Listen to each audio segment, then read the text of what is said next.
Setelah meninggalkan planet-planet dengan penghuninya yang sibuk dalam absurditas mereka sendiri, pangeran kecil tiba di sebuah tempat yang asing baginya. Bumi.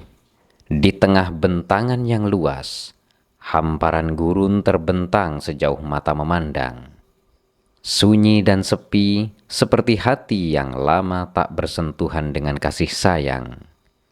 Langkahnya kecil, namun penuh keberanian, meninggalkan jejak-jejak mungil di pasir yang terasa panas oleh sengatan matahari. Ia memandang ke sekeliling dengan mata penuh harap, mencari tanda-tanda kehidupan. Tetapi di hadapannya hanya ada keheningan, pasir, dan langit yang tak bertepi. Angin gurun berdesir, membawa bisikan yang tidak ia pahami. Dalam kesunyian itu, pangeran kecil merasa lebih sendiri daripada yang pernah ia rasakan sebelumnya. "Di mana orang-orang?" gumamnya pelan. Suaranya tenggelam di antara deru angin. Namun, tak ada jawaban. Hanya gurun yang membalasnya dengan kehampaan yang menekan. Bumi yang begitu luas ternyata penuh dengan ruang kosong yang terasa dingin dan asing.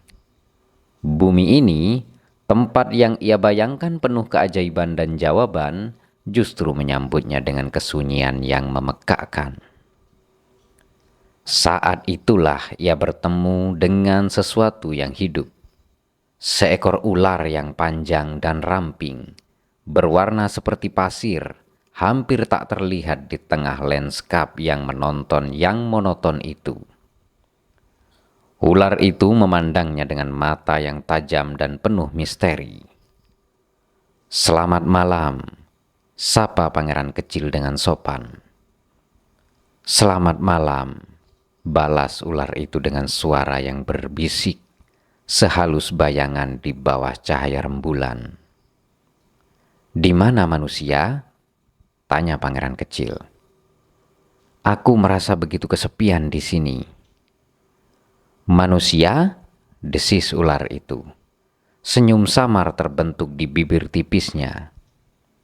Manusia itu hidup di dalam jiwa mereka sendiri. Bahkan di tengah keramaian, mereka bisa merasa lebih sepi daripada gurun ini. Pangeran kecil merenungkan kata-kata ular itu.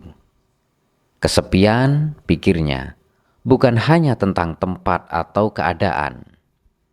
Kesepian adalah sesuatu yang tumbuh di dalam hati, sesuatu yang bisa menjangkiti siapa saja, bahkan ketika dunia di sekitar mereka penuh dengan suara.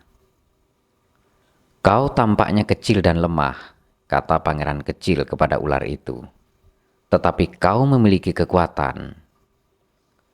"Aku lebih kuat dari yang kau kira," jawab ular itu. "Aku bisa mengembalikanmu ke tanah asalmu dengan satu sentuhan kecil, namun aku tidak ingin menyakiti hati yang suci." Pangeran kecil terdiam. Kata-kata ular itu terasa seperti teka-teki yang syarat makna. Di tengah gurun yang sunyi, ia mulai memahami bahwa kehidupan ini penuh dengan jalan-jalan yang tak terduga, dan seringkali jawaban atas pencarian kita datang dalam bentuk yang paling sederhana namun paling menyakitkan. Ia melangkah lagi, menyusuri hamparan pasir yang tak berujung, membawa kerinduan di hatinya yang kecil namun penuh dengan kebijaksanaan yang ia peroleh dari perjalanan panjangnya. Di bawah langit bumi yang luas, ia merasa kecil, namun tidak kalah berharga.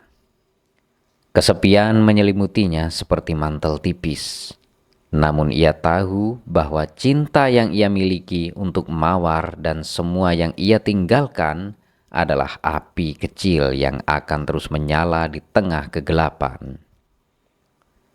Bumi mungkin luas dan sunyi, tetapi di dalam hati pangeran kecil masih ada cahaya yang menuntunnya menuju pemahaman yang lebih dalam. Dalam kesunyian itu, Ia belajar bahwa cinta dan harapan adalah peta yang akan membawanya pulang. Terima kasih dan bersambung ke episode berikutnya.